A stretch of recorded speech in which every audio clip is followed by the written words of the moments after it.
TNA Slammiversary 2012 pay-per-view review. The pay-per-view was last night, exclusively on pay-per-view. As far as my thoughts on this show from TNA, I thought this was a very good pay-per-view from TNA. This is the second month in a row that TNA has put on a good pay-per-view, so hopefully TNA just keeps on with this pattern of having good shows. You saw 3 really good matches on this pay-per-view with Samoa Joe versus Austin Aries in the opener for the X Division title, which is a great way to start the pay-per-view. The #1 contenders match with Mr. Anderson, RVD, and Jeff Hardy was very entertaining. And easily the match of the night was the TNA Tag Team title match with Kurt Angle and AJ Styles teaming up to take on Christopher Daniels and Kazerian. Just a great tag match. Really enjoyed the one match on here I think everyone needs to see. And then the other thing, which was obviously one of the big angles going in the show, which was the stuff between Bully Ray and Joseph Park. The match, you knew you weren't going to get a technically sound classic wrestling match, but as far as what it was, I think it was entertaining, had good build up to it, had a good story behind it, and it served its purpose, so I think it did what it was supposed to do, and it was at least somewhat entertaining. And then the main event with Bobby Roode taking on Sting. Obviously, I think everyone will agree that, you know, the one problem with this, one of the biggest flaws of this pay-per-view was Sting main event in the main event. That was really the only thing. It wasn't a terrible main event. It actually was a decent match with Bobby Roode and Sting, but just Sting at this point in his career, he shouldn't be main eventing a pay-per-view.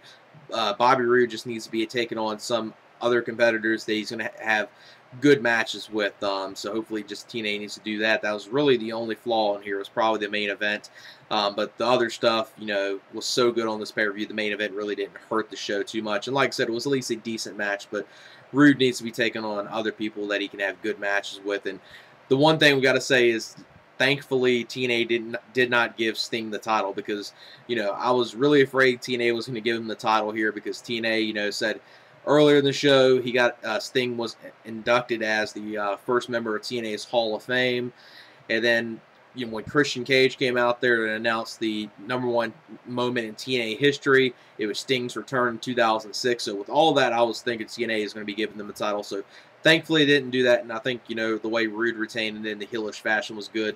The post-match stuff kind of didn't make much sense, because are we going to be seeing Bobby Roode and Sting one more time? Because that's at least the way it made it look like with the post-match stuff. But let me get into my review of the show. The opening matchup was Samoa Joe versus Austin Aries for the X Division Championship. Before this, Hogan came out there, basically, you know, welcomed the crowd to the pay-per-view and said, we're starting this pay-per-view old school with the X Division title on the line with Samoa Joe and Austin Aries, because obviously now, instead of the X Division title, you know, having what it used to be, you know, no weight limits, TNA has the weight limit division to the X Division title, kind of like Cruiserweight title did.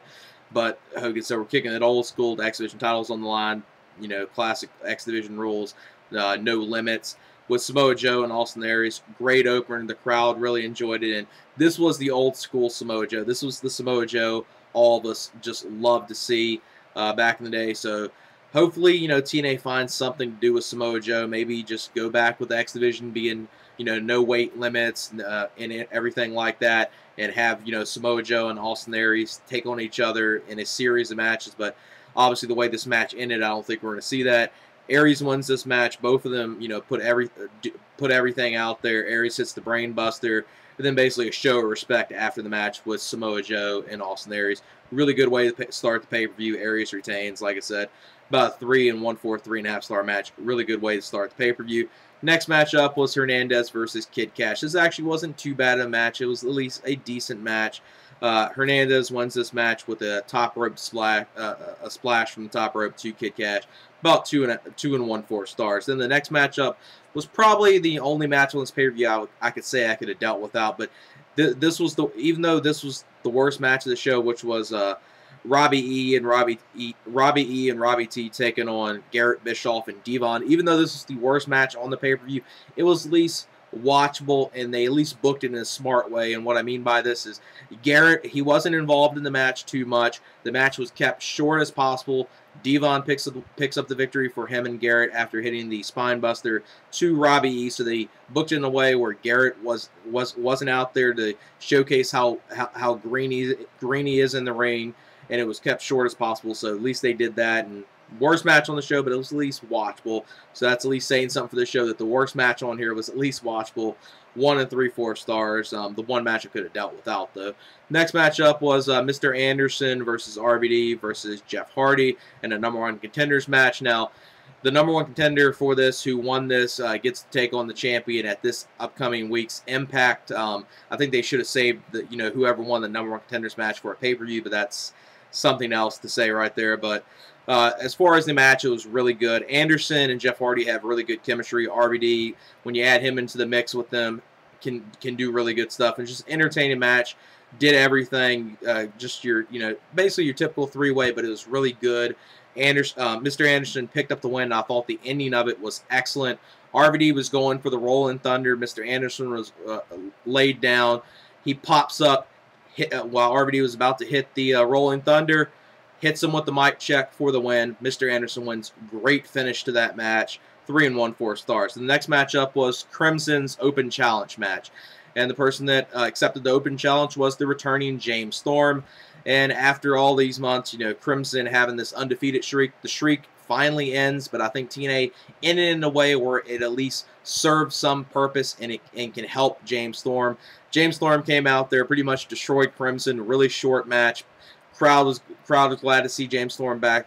James Storm is obviously one of your most over guys in the company, and with James Storm winning this was a great way for him to return.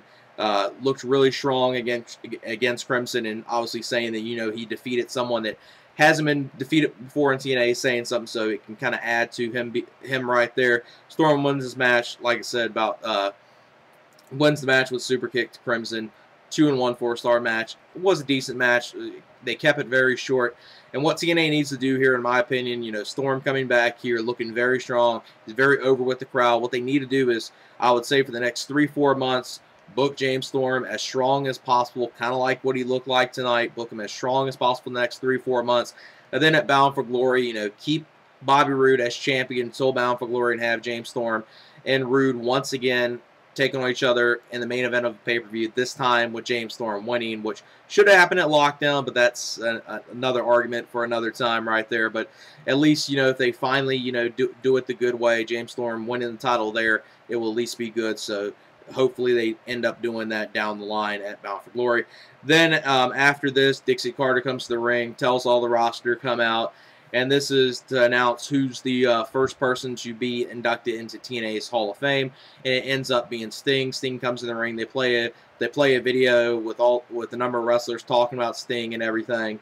Pretty good moment. And obviously it makes sense putting Sting in this Hall of Fame right here. Even though I think some people maybe thought someone like Jeff Jarrett or one of the TNA's guys that's been there since the beginning, like AJ Styles, should have been the first person. But Sting makes sense. Sting's a big name, and it's kind of like one thing TNA can say, they have someone in their Hall of Fame that's a big name, that's never went to WWE or anything. So I kind of think that's probably the reason behind it. But Sting doing it makes sense, and probably with this, it might be Sting might be ending his career very soon. So putting him in the TNA Hall of Fame makes sense, I think. Next matchup was the TNA Knockouts title match with Miss Tessmacher taking on Gail Kim. This is an okay women's match, nothing great, but I thought it was at least decent. Tessmacher picks up the victory with a roll-up, becomes the new TNA Knockouts champion. About a 2-star match, at least a decent women's match. Then the next matchup is Bully Ray versus Joseph Park. Basically, anything goes match. Now, as far as this match, what I got to say, the build-up going into it, the story behind it was very good. As obviously, match-wise, you weren't going to get a classic wrestling match, but what I thought it was booked as good as what you could have. It turned out a whole lot better. It turned out a whole lot better than what I was expecting. I thought it was just going to be something god-awful and horrendous to watch. At least it was somewhat entertaining. I knew some people probably, enjoyed it a whole lot more than I did, but like I said, I thought it was booked well and it served its purpose and at least was somewhat entertaining.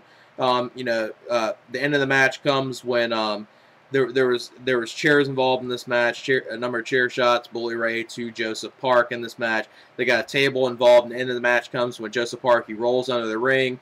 Then obviously I think everyone knew what was going to happen here. Abyss pops out. Now, this wasn't actually Abyss. This was some local wrestler as Abyss, but TNA did it in a good way where they just showed you the back of him, so it wasn't exposed that it wasn't Abyss. And he choke slams Bully Ray through the table. Then after this, Abyss goes back under the ring. Joseph Park comes out, shocked, looks in the ring, doesn't know what happens, goes in there, pins Bully Ray, gets the victory. It was booked. It was booked very well, and it was at least somewhat entertaining. So that's what I gotta say about that match. As far as, you know, if I have to give it a match rating, about, you know, 2.5 stars, 2 3/4 stars, because it was at least a entertaining match, and it was good storytelling in the match.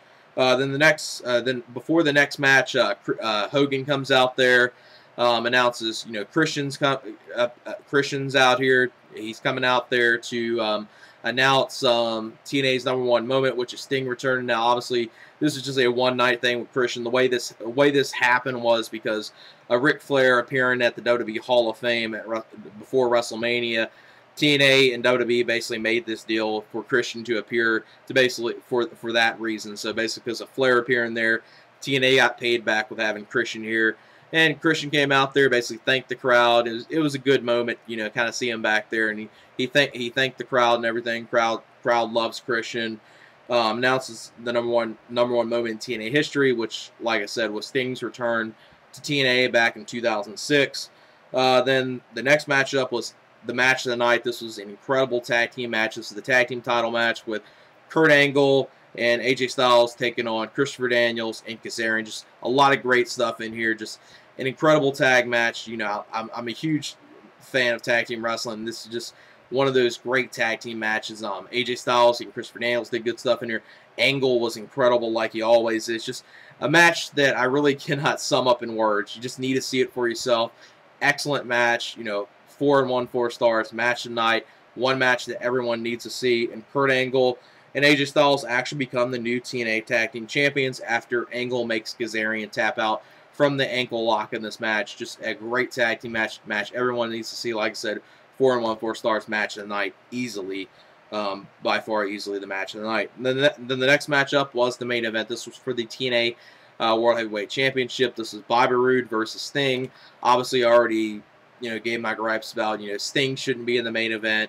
You know, Bobby Roode needs to be taking on some better competitors, you know, in the main events of pay-per-views, and that's just that was really the only flaw of this pay-per-view, was probably the main event, and obviously, you know, Garrett Bischoff's match, but the whole overall pay-per-view was very good. Main event was at least a decent match, you know, decent back and forth action, okay back and forth action with Sting and Bobby Roode. Had its moments in it. Bobby Roode picks up the victory with using the beer bottle to Sting. You know, good heelish way for him to retain the title. And then post match, Bobby Roode's up against the ropes, basically celebrating the way he won the title. Sting pops up. He's bleeding. He basically snaps, beats up Bobby Roode. They fight on the stage, and then they end the show. Basically comes when Sting hits the Scorpion Death Drop off the stage to Bobby Roode through a table on the floor. So the ending of the match obviously the heelish way made perfect sense of him retaining the title that way. But as far as the post-match stuff, kind of made not much sense with, you know, Sting snapping and doing that to end the show, because are we going to see Roode and Sting one more time? Because that's at least the way it made it seem like we're going to see. Because if we don't see it again, it's just like, what the hell was the point of doing that at the end of the show? But I guess, you know, the way, you know, Roode won the title, Sting was pissed off, you know, and all that. I guess they'll probably just play it off that way, and we won't see Roode and Sting again. But the post-match stuff was at least pointless, in my opinion. As far as the main event, I would give it, you know, 2 1/4 stars, 2.5 stars. It was at least a decent main event.